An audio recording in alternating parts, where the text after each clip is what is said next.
Hey everybody, I am going to be reading a new book because I feel like that'll help me post more often if I'm reading two different books. That way there's two different stories that I personally also want to know what continues happening, because sometimes I'm not in the mood for Keeper Velocities and sometimes I won't be into the mood for this book.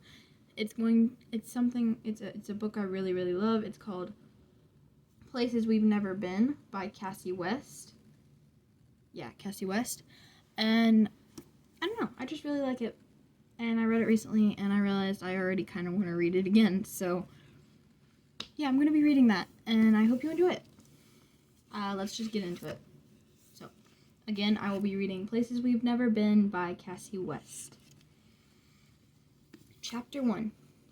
Nora, breathe, Willow said with a laugh. I swear, I've never seen you this excited in my life. I'm starting to get jealous. I swatted her arm with a folded blue sweatshirt, then added it to an open suitcase on my bed. You should be jealous, I teased. He was my best friend for most of my life. You only just passed 3 years. I think was is the key word there. She was right, of course. I hadn't seen Skylar since the summer before 8th grade. That's when he and his family moved across the country to Ohio. We'd snapped and messaged and texted a lot that first year. But every year since, we drifted more and more apart until we basically had zero communication. Now all we did was occasionally like each other's posts on Instagram. I was kidding, Willow said. Bring back your super cute, excited face. Tell me more about taking over Pokemon gyms and gummy worm dioramas and video game marathons and how you did all this without kissing this boy. Not even once. I laughed. He left when we were 13. And I dug through the top drawer of my dresser and scooped up a handful of socks. I threw them in the air like confetti. And now he's coming back. For 3 weeks, she reminded me. Where you will be crammed in an RV together sounds... She picked up a sock ball from where it had landed on the floor next to her and half-heartedly threw it in the air. Fun? This trip is going to be amazing. I get to see my childhood best friend, and I get to visit my future college. It's like my past, I held up my left hand, and my future, I held up my right, are coming together. I joined my hands in a dramatic clap. What did you just do with your hands? That didn't look good. Are you getting in a major traffic accident on this trip? I frowned at my hands, which were still clasped, fingers intertwined. No, it represents a magical combination where magical things are going to happen. It looks like a major collision. Glass and twisted metal everywhere. I rolled my eyes. You really are jealous. Yes, I am. He will not take back best friend status from me. I will fight him to the death for it. Weapon of choice? I asked, collecting the socks, then dropping them in my suitcase. Probably a long sword, or a throwing axe. It depends. Is he tall? He wasn't 4 years ago. My phone buzzed on my bed with a text. Behind me, Willow's phone buzzed too. It was a message from Lena in our group text. Who's going to the party this weekend? My initial instinct was to type, not me, I'll be in a magical collision with my childhood friend.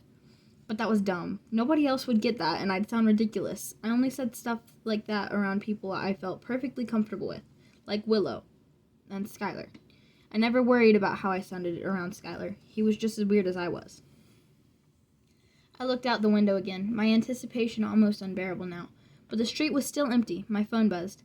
I'm in, Willow had answered. She wasn't one to analyze everything she said. I'll be out of town, I finally typed. A perfectly normal response. You won't have to fight him, I said, back to our conversation. Like you said, it's only 3 weeks, and technically we won't be crammed anywhere together.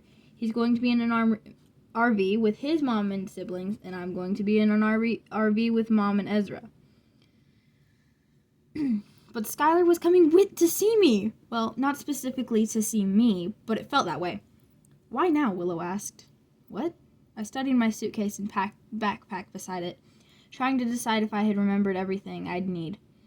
I had my sketch pad and pencils. Skylar'd want to see all my drawings. He'd be surprised at how much better I'd gotten. I hoped he brought his sketch pad too, so we could draw together like we used to.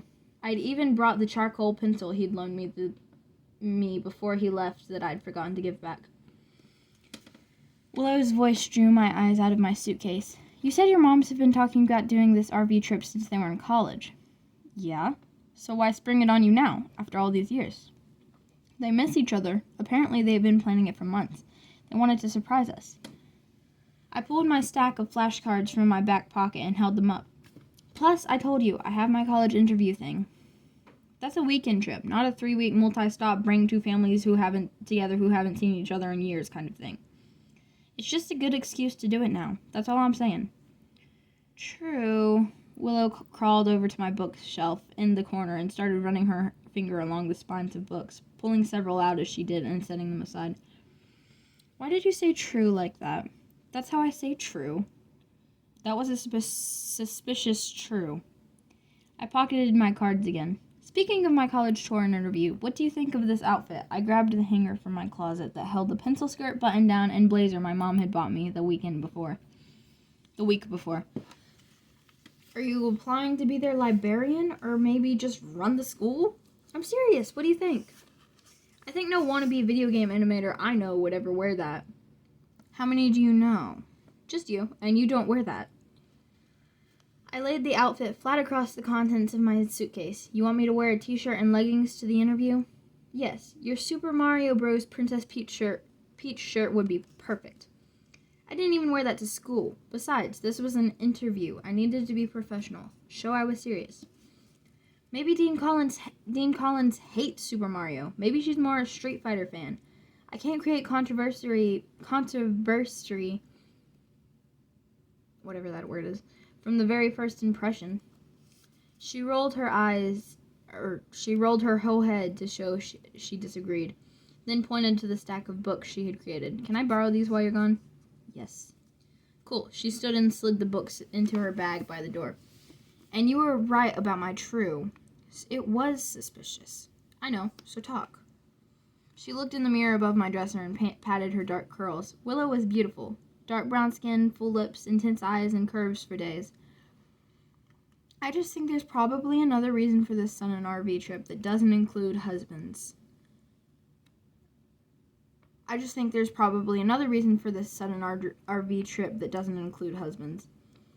You consider something that took at least 6 months to plan sudden?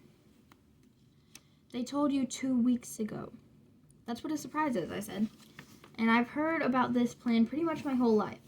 It was always supposed to be husbandless. Believe me, my dad is not offended. He's been on plenty of RV trips. You're probably right. You know me, always suspicious. But prepare yourself for some big news in the next 3 weeks, just in case this trip has some hidden agenda. Like what? I asked, my brain suddenly creating possibilities at her suggestion. As long as they don't tell you that you're moving to Ohio to join your ex-best friend, I'll be okay. You'll be okay? Yes. I picked up a stuffed animal off my bed and threw it at her. She caught it and studied the embroidered eyes of Donkey Kong. Maybe take him to the interview? She turned to face me. Is he the one that climbed that building? Is he the one that climbed a building to save that woman in distress? She chucked him towards my bed, and he landed perfectly in my suitcase. You're thinking King Kong, and I'm pretty sure he caused her distress. But Donkey Kong is no prince either. I tossed him back into my pile. If I were to take anyone to my interview, it would be Mrs. Pac-Man. She's a baddie. Like you're going to be in that interview. I took a deep breath. I hoped she was right. I would just have to focus, not go off track like my brain sometimes did, and stick to my rehearsed answers. I'd be fine. Before I realized what she was doing, Willow had snatched my flashcards from my pocket and started flipping through them. These are the questions you're studying for? She had her back to me. I reached around to try and get the cards back. Who has influenced your art the most? Why animation? They'll ask those, I said. Sorry, got distracted. They'll ask those, I said. Why do you look like you want to be our librarian? She said, pretending to read off a card. You're such a brat. She turned around with a big smile and handed me the cards.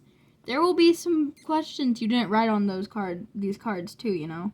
I did know, and that was the thought that had me adding questions to the card every day. I needed to think of everything, even the unexpected. Nora, Ezra, they're here! Mom's voice rang from the hall.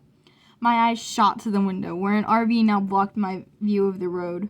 I smiled. They're here! Go, Willow said, shooing me. I'm going to leave some of your some notes in your suitcase for you to find later that will remind you of your loyalty. I hugged her and ran out the door, nearly colliding with my older brother Ezra as I did. Today's the day, I said, grabbing hold of his arm and shaking it. It's this kind of attitude that made Mom think that 3 weeks in a rolling box is something we actually want to do, he said, dryly. You know you're excited. 3 weeks, Nora.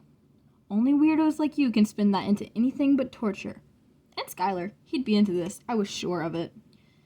I took Ezra's hand, pulling him toward the front door, where I could hear voices. You get to see Austin.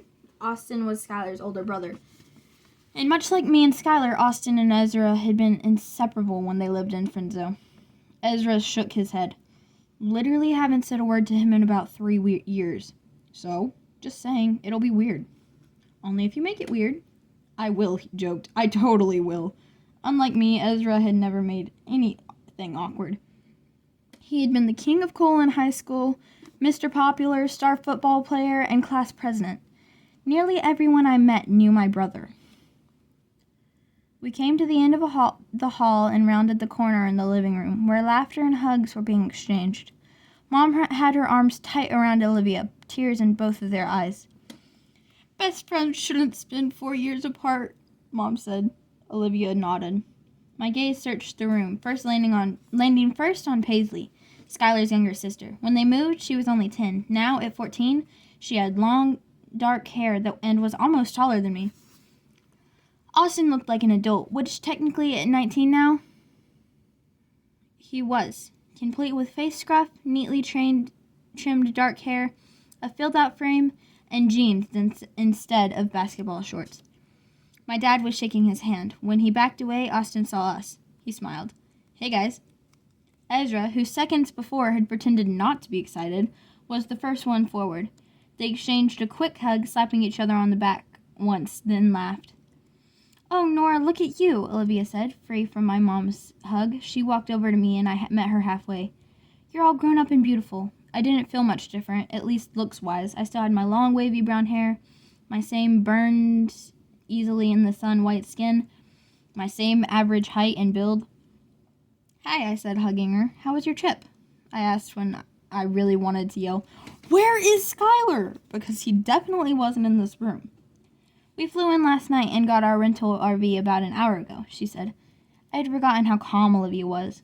Where my mom was loud and animated, Olivia was slow and measured. So far, it's been great, but now the real adventure begins. Ezra cleared his throat. Where's Skylar? I wanted to hug my brother for asking, but instead I stood very still so I wouldn't miss the answer. Olivia looked around the room as if realizing for the first time he wasn't there. He's in the RV, Paisley said. On the phone. Olivia rolled her eyes towards my mom. Not everyone thinks this is a dream vacation like we do, Miranda.